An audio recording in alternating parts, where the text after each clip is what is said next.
tell me that I'm never.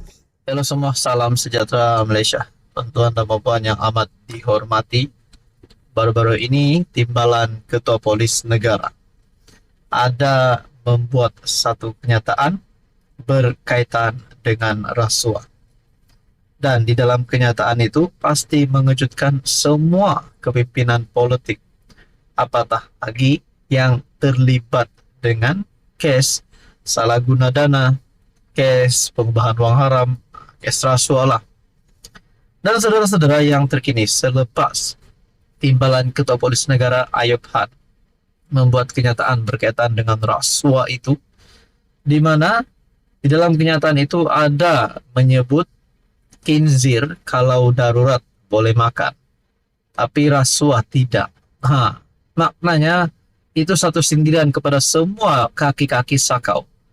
Bahkan Timbalan KPN juga menyebut rasuah ini seolah-olah telah menjadi budaya dan adat. Nah, berkaitan dengan perkara ini, saudara-saudara, akhirnya timbul satu persoalan baru.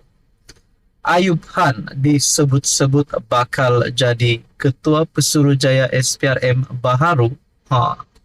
Teman-teman, kalau benar Timbalan KPN jadi Ketua Pesuruhjaya SPRM yang baharu, adakah dengan ini Tan Sri Azam Baki yang memegang jawatan itu pada masa ini bakal letak jawatan, bakal dilucutkan, ataupun mungkin beliau akan menggantikan mana-mana tempat yang lebih sesuai untuk beliau pegang.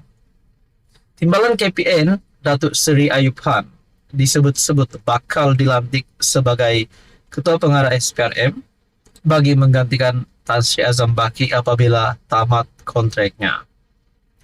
Kabar angin semakin kuat tersebar apabila Ayub Han dilihat bercakap soal rasuah sejak kebelakangan ini.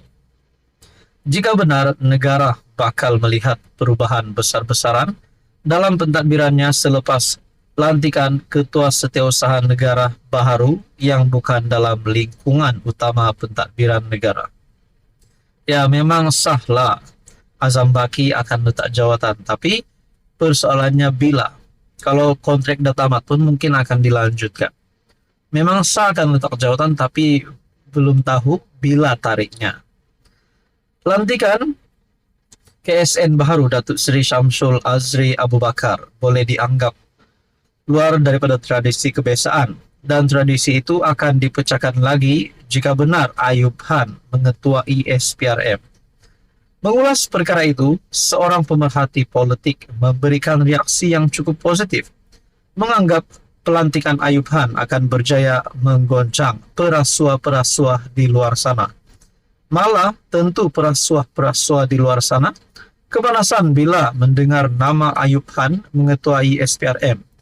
Lagi banyak Melayu pakai baju oranye. Maknanya lagi banyak akan ditangkap menjadi banduan. Tanya saya, jika benar Ayub Han dipindahkan ke SPRM, memang dia paling layak. Tiada isu langsung, kata Norman Razwan dalam satu ulasan di FB. Beliau yakin Ayub Han bukan diturunkan pangkat, tetapi sayapnya sedang dilebarkan, supaya rasuah dapat dibantras dengan lebih berkesan. Mengenai Syamsul Azri yang dilantik sebagai KSN, beliau berpendapat ia adalah satu keputusan yang tepat dan penting untuk memilih mereka yang luar dari kezaliman. Lihat saja bila PMX ledak Dr. Zaliha di Kementerian Wilayah, Dewan Bandaraya KL semakin agresif. Ini pun satu kredit baru untuk Anwar Ibrahim. Lihat saja bila PMX letak Dr. Zaliha di Kementerian Wilayah, Dewan Bandaraya KL semakin agresif. Jadi saudara-saudara, kalaulah kepimpinan tertinggi PDRM, mungkin KPN sendiri, Tan Sri Razarudin, ataupun Ayub Han diletak menjadi Ketua SPRM, sudah pasti ini satu lagi kelebihan kepada SPRM untuk menggoncang perasuah-perasuah di negara ini. Jadi saudara-saudara, berkaitan dengan ini, apa komen Anda? Halo semua, salam sejahtera Malaysia. Selamat datang ke channel Ferals Lifestyle. Terima kasih karena terus setia dan bersama di dalam channel ini. Baru-baru ini kita dikejutkan dengan satu berita yang tular, yang menyebut prestasi Menteri Besar Kelantan tidak sesuai dengan gaji yang diterima. Dan berkaitan dengan ini, prestasi MB Kelantan dan gaji MB Kelantan itu dibandingkan dengan Ketua Menteri Pulau Pinang, yang dimana perkara itu seperti terbalik dengan Ketua Menteri Pulau Pinang menerima gaji yang lebih rendah tetapi prestasi yang lebih baik daripada MB Kelantan. Dan berkaitan dengan ini, akhirnya Menteri Besar Kelantan menepis soalan isu gaji tinggi berbanding KDNK negeri. Dalam satu perkongsian daripada Malaysia Kini bertarik 9 Ogos, Menteri Besar Kelantan Nasaruddin Daud menepis soalan mengenai gajinya yang menurut laporan Malaysia Kini tidak sepadan dengan angka keluaran dalam negara kasar KDNK. Tengok biar betul mana lebih tinggi. Betul ke paling tinggi? Tak perlu tanya soal gaji. RM30.000 dengan RM20.000, mana lebih tinggi? Jadi tak perlu saya ulas, katanya mengulas soalan wartawan ketika menyertai kempen PRK Negeri di Kampung Pasir Tumbuh, Gua Musang.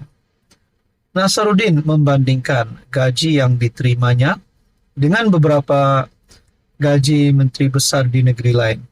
Berdasarkan analisis Kini News Lab, gaji eksekutif di Sarawak, Sabah, Terengganu, dan Pahang adalah sekurang-kurangnya RM30.000, yaitu lebih tinggi berbanding gaji PM RM22.826.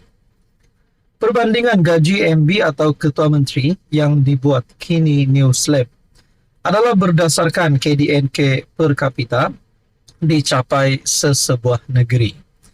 Misalnya, pendapatan KDNK per kapita Pulau Pinang tinggi RM72.000 di Malaysia. Namun, jika dibandingkan, pendapatan Ketua Menterinya paling rendah dibayar berbanding yang lain, yaitu RM14.000. KDNK per kapita untuk Kelantan pada 2023 adalah yang paling rendah di Malaysia, yaitu RM16.000, manakala gaji MB negeri itu ialah sebanyak 20.000. Jadi akhirnya ini kenyataan terkini daripada Menteri Besar Kelantan yang menepis soalan isu gaji tinggi berbanding KDNK negeri. Jadi saudara-saudara, berkaitan dengan ini apa komen Anda? Sekian saja, teruskan bersama di dalam channel ini untuk info yang seterusnya.